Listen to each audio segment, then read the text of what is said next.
हम लोग एएलपी के एग्ज़ाम के लिए साइको टेस्ट के लिए पढ़ाई कर रहे थे। तो इससे पहले वाले वीडियो में हम लोग मेमोरी टेस्ट के बारे में बात कर चुके हैं। आज जो हम लोग देखेंगे आज हम लोग ब्रिक टेस्ट। जो ब्रिक टेस्ट जो हम लोग आए दिन देखते हैं कि ईंट का ढेर कहीं ना कहीं पड़े रहता है और हम लोग ध्यान नहीं देते हैं, मगर उसी से रिलेटेड साइको टेस्ट हम लोग उसी से रिलेटेड आज पढ़ेंगे कि अगर एक जगह ढेर सारा ईंट रखा है तो किसी एक ईंट के बारे में पूछा जाएगा कि ये ईंट कितने ईंटों से टच कर रहा है। तो इस प्रकार के प्रश्न को ही हम लोग ब्रिक टेस्ट कहते हैं, जो साइको टेस्ट का एक पार्ट है। तो चलिए जानते हैं इस प्रकार के प्रश्न को हम लोग कैसे सॉल्व करते हैं।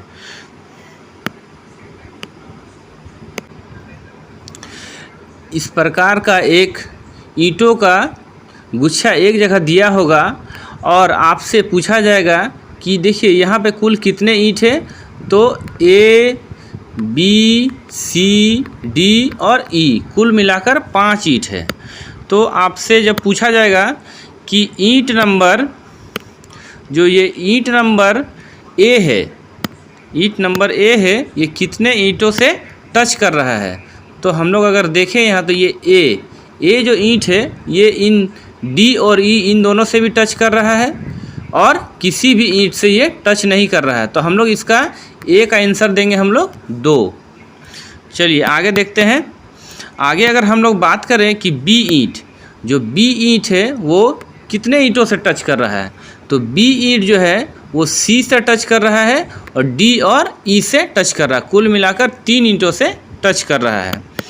अब देखते हैं हम लोग सी का बात करें अगर हम लोग कि सी कितने ईंटों से टच कर रहा है, तो सी सबसे पहले इस बी से टच कर रहा है और डी और ई से टच कर रहा है। तो सी भी कुल मिलाकर 3 ईंटों से टच कर रहा है।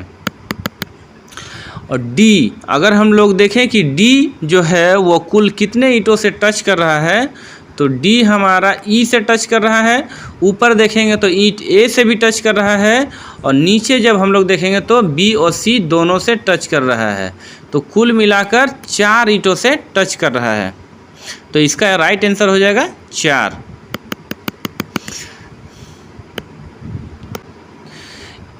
इसी तरह से कुछ और एग्जाम्पल दिए हैं जिसको हम लोग सॉल्व करने का प्रयास करेंगे। तो अगर हम लोग देखें इस फिगर में, अगर हम लोग देखें तो यहाँ हम लोग अगर देख रहे हैं कि ए जो ईंट है वो कितने ईंटों से टच कर रहा है, तो ए जो है ऊपर डी से टच कर रहा है और ये साइड में एक ईंट है ई बी है, ये जो ईंट है ये बी है, इससे टच कर रहा है। और नीचे जाएंगे हम, तो नीचे जाएंगे तो फिर इस ईंट से भी टच कर रहा है।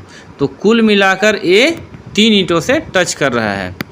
आगे अगर हम लोग देखें बी कितने ईंटों से टच कर रहा है, तो बी ये रहा बी। अब बी कितनों से टच कर रहा है, तो ये नीचे 1 और ये सी 2, ये 3, 4 और ये 5, कुल मिलाकर ये 5 ईंटों से टच कर रहा है। आगे देखते हैं। आगे अगर हम लोग बात करें सी कितने ईंटों से टच कर रहा है, सी कुल मिलाकर कितने ईंटों से टच कर रहा है, तो सी को अगर हम लोग देखेंगे तो सी 1, 2, 3, 4 और ये 5 और एक ये 6, कुल मिलाकर 6 ईंटों से टच कर रहा है। तो राइट आंसर इसका हो जाएगा 6, जो आंसर आपका सामने दिया गया है। आगे जब हम लोग एग्जाम में बैठेंगे तो वहाँ आंसर नहीं दिया होगा जो हमें।